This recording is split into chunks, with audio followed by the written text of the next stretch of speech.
నమస్కారము. నా పేరు గోపినాథ్, తెలుగుదేశం పార్టీ రాష్ట్ర కార్యదర్శిని.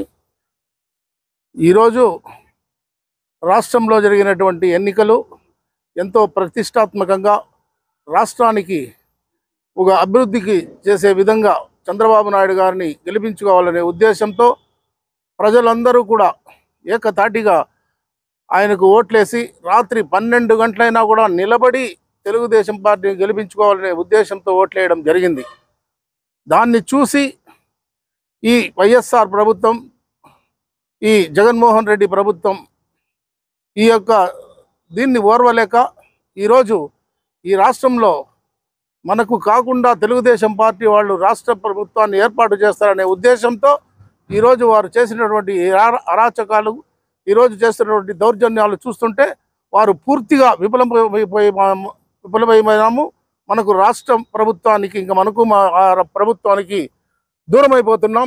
ఈ సంపాదన, అక్రమ సంపాదనలు, ఈ కొల్లగొట్టే విధానము, ఇసుక మాఫియా, ఖనిజ మాఫియా, మొత్తం ప్రభుత్వ ధనాన్ని దోచుకున్నటువంటి ఈ ప్రభుత్వం నుంచి వెళ్ళిపోతున్నామనే ఉద్దేశంతో ప్రజల్ని, అదేవిధంగా తెలుగుదేశం పార్టీ వారిపైన దౌర్జన్యకాండ సాగిస్తున్నారు. ఎవరు తెలుగుదేశం పార్టీ సానుభూతి పరులు ఉన్నారో వారిని ఒక టార్గెట్గా చేసి వారిపైన దౌర్జన్యాలు చేస్తూ వారి ధన మాన ప్రాణాలని తీయడానికి ప్రయత్నం చేస్తున్నారు. దాన్ని చూసి కూడా పోలీసు వారు చూసి చూడనట్లుగా వెళ్తున్నారు. ఉద్దేశంతో వారికి సహాయం చేయాలనే ఉద్దేశంతో ఈరోజు వారు చేస్తున్నటువంటి ఈ దమన కాండని ఖండించకుండా, కంట్రోల్ చేయకుండా వదిలేస్తున్నారు. దానికి ఈరోజు కొత్తగా ఎస్పీలు రావడం, వారిని బలిపశువులను చేస్తున్నారు. ముందున్నటువంటి పోలీసు వారు ఎవరు సెకండ్ కేటగిరీ డిఎస్పీలు కానీ, సిఐలు కానీ, పోలీసులు కానీ ఉన్నారో వారు చేస్తున్నటువంటి అరాచకాలు అంతా ఇంత కాదు. వారే సహాయం చేస్తున్నటువంటి వారికి ఈరోజు ఈ రాష్ట్రాన్ని ఒక కూకటి వేళ్లతో నాశనం చేయాలనే ఉద్దేశంతో ఒక పక్క మాచర్లలో అయితేనేమి, ఇంకొక పక్క పల్నాడులో అయితేనేమి, ఇంకొక పక్క చిత్తూరు జిల్లాలో అనంతపురంలో ఎక్కడ చూసినా కార్యకర్తలను చంపడం, వారిపైన దౌర్జన్యాలు చేస్తున్నారు. దీన్ని ఒక సక్రమ మార్గంలో పెట్టాలంటే చంద్రబాబు నాయుడు గారి ప్రభుత్వం రావడం తథ్యం. అతను వచ్చిన వెంటనే ఈ చేసినటువంటి వారి ప్రతి ఒక్కరిని కూడా వదిలిపెట్టే ప్రసక్తి లేదు. వారందరినీ కూడా వారిపైన తగిన చర్యలు తీసుకొని ఎవరైతే తెలుగుదేశం పార్టీలో నష్టపోయినారో వారందరికీ కూడా దగ్గరుండి సహాయ సహకారాలు అందిస్తామని కూడా చంద్రబాబు నాయుడు గారు తెలియజేస్తూ, అదేవిధంగా ఇప్పుడున్నటువంటి డీజీపీ కూడా హెచ్చరించడం జరిగింది. ఇప్పుడున్నటువంటి సిఎస్ అంటే ఈ ప్రభుత్వ ఉన్నతాధికారి ఉన్నారో జవహర్ రెడ్డి గారు, అదేవిధంగా ఈ హరీష్ కుమార్ గారు, వారందరినీ కూడా ఏ విధంగా అయినా కంట్రోల్ చేయాలని, ప్రభుత్వాన్ని చేయాలని సెంట్రల్ నుంచి కూడా ఆర్డర్స్ రావడం జరిగింది. వారిని సెంట్రల్ ఎలక్షన్ ఆఫీసర్లు కూడా పిలిచి హెచ్చరించి పంపించడం జరిగింది. ఇక దీనికి పైన కూడా ఇలాగే ఉంటే వారిని ఖచ్చితంగా తగిన చర్యలు తీసుకుంటారని తెలియజేస్తున్నాను. ఈరోజు పరిస్థితి చూస్తుంటే దగ్గర 130 సీట్లు వరకు రావడం ఖచ్చితంగా తెలుగుదేశం పార్టీ రావడం, ఎన్డీఏ కూటమి రావడం తథ్యం. ఈ ప్రభుత్వం ఏర్పడడం తథ్యం. ఈ ఎన్డీఏ కూటమి వల్ల ఈ రాష్ట్ర ప్రభుత్వమే కాకుండా సెంట్రల్ నుంచి కూడా మోడీ గారు సహాయ సహకారాలు అందించి ఈ రాష్ట్రాన్ని అభివృద్ధి పదంలోకి తీసుకుపోతారని ఘంటాపథంగా తెలియజేస్తున్నాం. కుప్పంలో ఇప్పుడు ఉన్నటువంటి పరిస్థితుల్లో జరిగినటువంటి చూస్తుంటే మేము 1,00,000 మెజారిటీ అనే ఉద్దేశంతో ప్రారంభించాం. కానీ దగ్గర 60-70 వేలైనా ఖచ్చితంగా మాకు ఓట్లు మెజారిటీ, తెలుగుదేశం పార్టీ మెజారిటీ వస్తుందని తెలియజేస్తున్నాం. అదేవిధంగా పలమనేరులో 40,000 వరకు మెజారిటీ రావడం ఖచ్చితంగా వస్తుందనేసి మా యొక్క ఉద్దేశం. జరిపినటువంటి ఎన్నికల్లో తెలుగుదేశం పార్టీని ఆదరించి, ఈ ఎన్డీఏ ప్రభుత్వాన్ని ఆదరించినటువంటి ప్రతి ఒక్క ఓటరు మహాశయునికి మా యొక్క ధన్యవాదాలు. అదేవిధంగా వారిని మేము ఎల్లవేళలా సహాయ సహకారం నుండి దగ్గరుండి కాపాడుతామని తెలియజేస్తున్నాం తెలుగుదేశం పార్టీ తరఫున. ఆత్మీయ విలేకరులకు నా ప్రత్యేక ధన్యవాదాలు తెలుపుకుంటున్నాను. ఈరోజు ఆంధ్రప్రదేశ్లో జరుగుతున్న ఎన్నికల్లో ఎన్నికలు జరిగిన దీంట్లో కంప్లీట్ పూర్తిను తెలుగుదేశం పార్టీ మరియు జనసేన, బీజేపీ 3 కూటమి కంప్లీట్ పూర్తిను రాబోయే రోజుల్లో ప్రభుత్వం, తెలుగుదేశం పార్టీ ప్రభుత్వము జరుపుతాము. చంద్రబాబు నాయుడు కుప్పంలో 1,00,000 ఓటర్ల మెజారిటీలో గెలుస్తాడన్న అంచనా వేసుకున్నాను నేను. బట్ ఇప్పుడు ఓటర్ మహాశయులందరూ కూడా ఓటర్లు వేసిన విధానంగా చూస్తే కూడాను మనకి 1,00,000 ఓటర్ల మెజారిటీ వస్తుందని ఖచ్చితం చేస్తున్నారు.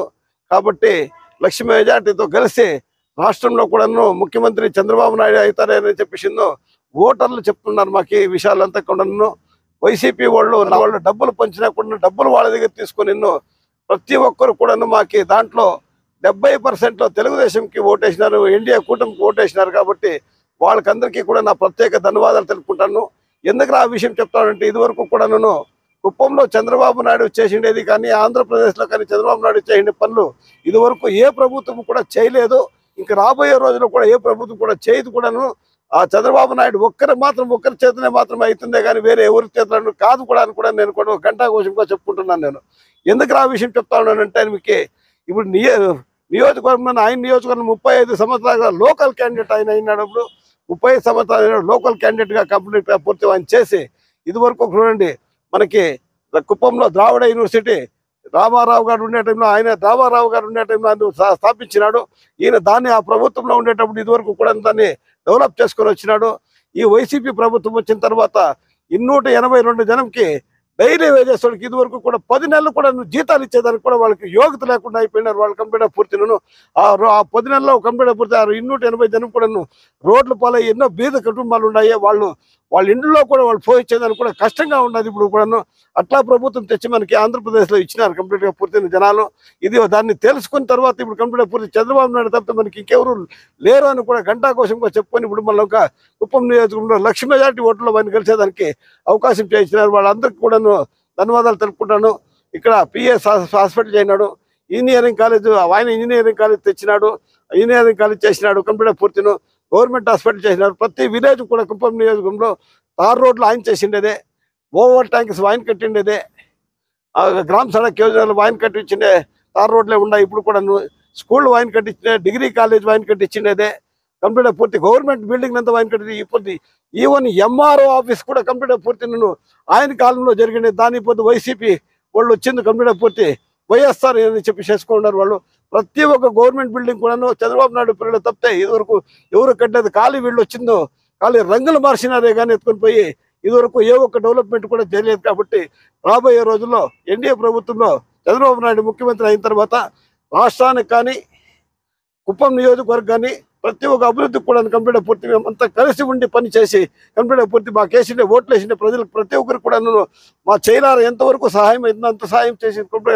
అభివృద్ధి చేసేదానికి మేము ముందుగా నిలిచి మేము ఉంటామని చెప్పేసి నేను ఘంటాఘోషంగా నేను చెప్పుకుంటున్నాను. తిరుపతి ఇండియా ఏమైందనంటే అక్కడ కంప్యూటర్ పూర్తి మా కార్యకర్తల్ని ఎన్డీఏ కూటమి కార్యకర్తల్ని ప్రతి ఒక్కరిని కూడాను ఎవరు మన పరంగా ఓటేసి మనకు ఎవరు మన పరంగా చేస్తాడు వాళ్ళంతా కూడా అరాచకంగా కంప్యూటర్ పూర్తి వాళ్ళకంతా ఇబ్బందులు పెట్టి వాళ్ళని ప్రాణాలు తీసేదానికి కూడా తయారైనారు వాళ్ళు.